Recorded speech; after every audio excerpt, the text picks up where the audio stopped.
Itukuzwe damu ya Kristo! Karibu msikilizaji wa Mwangaza FM na mtazamaji wa Mwangaza Digital kusikiliza ujumbe wa Mtakatifu Gaspari, ikiwa leo ni tarehe ya 4 mwezi wa pili. Mtakatifu Gaspari anatuambia, na tuimarishe upya muungano wetu wa ndani katika Yesu Kristo, ambaye ni furaha pekee ya mioyo yetu. Na tuimarishe upya muungano wetu wa ndani katika Kristo, ambaye ni furaha pekee ya mioyo yetu. Wapendwa, furaha ya kweli inapatikana kwa Kristo. Furaha ya kweli inapatikana katika Kristo. Ni kweli kwa Kristo kuna pumziko. Kristo mwenyewe anatualika katika Injili ya Mathayo sura ya 11 aya 28 akiwa anasema, "Njooni kwangu ninyi nyote msumbukao na kulemewa na mizigo, nami nitawapumzisha."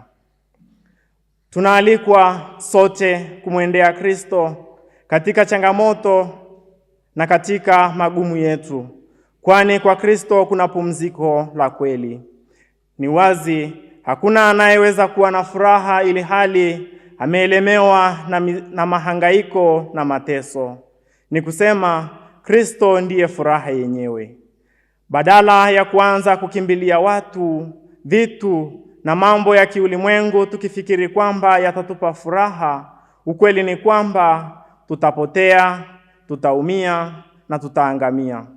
Wako wengi walioumizwa katika kusalitiwa na kujeruhiwa, wakaishia kubaki na maumivu na majeraha, mpaka hata wakafikia kupoteza tumaini, kwa sababu waliwategemea watu, vitu, mali na hata fedha, na vilipopotea ukawa ndiyo mwisho wa furaha yao.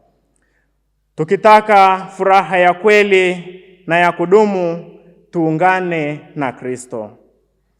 Leo Gaspari anatualika na kutusisitiza kuungana zaidi na Kristo, kwani kwa ubatizo tuliungana na Kristo.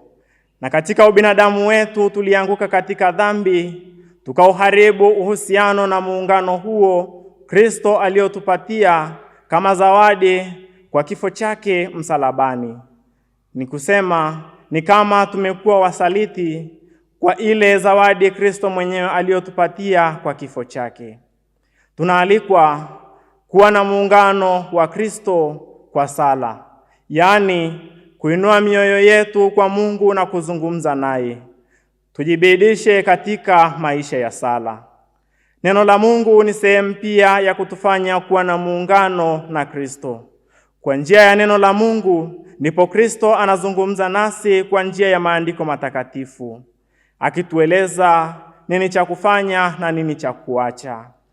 Tuwe watu wa bidii katika kusoma maandiko matakatifu na kuyatafakari, ili tuwe karibu na Mungu na kumsikiliza yeye. Pia maisha ya masakramenti. Maisha ya masakramenti ni njia mojawapo ya kutufanya kuendelea kuunganika na Kristo zaidi, hasa sakramenti ya kitubio inayotutakasa mioyo yetu, na sakramenti ya Ekaristi Takatifu ambayo ndiyo Kristo halisi, ambaye anatuambia, "Aulaye mwili wangu na kunywa damu yangu hukaa ndani yangu, nami hukaa ndani yake." Injili ya Yohane sura ya 6 aya ya 56. Tuwe watu wa sala, kusoma maandiko matakatifu, kutafakari neno la Mungu na kushiriki masakramenti ili tuunganike na Kristo daima. Mtakatifu Gaspari anatupa ujumbe juu ya muunganiko zaidi na Kristo katika maisha yetu, yeye aliye furaha ya kweli na ya pekee, ili tupate furaha hiyo katika maisha yetu na utakatifu milele. Itukuzwe damu ya Kristo! Niliyekuletea tafakari hii ni mimi Frateri Colin Stem wa shirika la wamisionari wa damu takatifu ya Yesu.